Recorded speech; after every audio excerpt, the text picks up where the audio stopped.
Pagsasagawa ng rescue operation ng Department of Social Welfare and Development sa 4 na taong gulang na bata na kapatid ng grade 1 pupil na pinatay sa bugbog ng ama nito sa Tondo. Sa panayam ng programang 2x2, sinabi ni DSWD Secretary Rex Gatchalian na mandato nito na protektahan ang interes ng bata na nasa gitna ng domestic violence.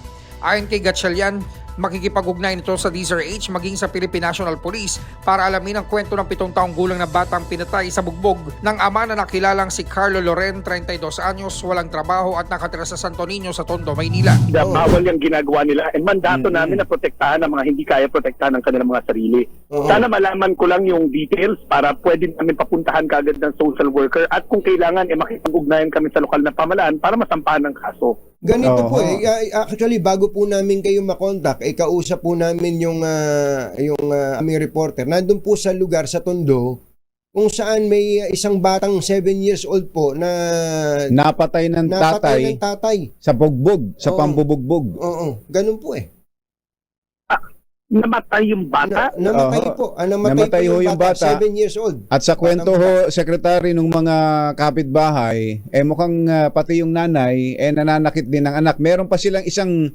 mas maliit na anak, mas bata. Definitely, dapat kunin namin for protective custody yung bata. Yun ang primary, yung natitirang bata. Yun ang pinaka-importante. Sana makuha ko lang yung mga detalye para bukod dun sa mga criminal charges na dapat i-file, no? Importante kaagad dito is ma-secure yung isang bata na natitira Sana makuha lang namin yung detalye para kaagad-agad mapupuntahan natin. Una rito, inamin sa DZRH ng lola ng biktima na si Margarita Napasya na inamin sa kanya ng apo ang pambubugbog sa pamamagitan ng pagsakal at pag-ampas sa kanyang ulo ng ama matapos kunin ng bata ang sukli at ipambili ng tinapay dahil nagugutom ito. Inamin rin ng lola na bukod sa namatay na 7 taong gulang na bata, sinasaktan rin ng mga magulang ang 4 na taong gulang na bunso ng kanyang anak na babae at asawa nito. Para sa MBC Network News, RH6, Sherwin Bata Alfaro, tuloy-tuloy sa pagbabalita, tuloy-tuloy sa serbisyo, sama-sama tayo Pilipino.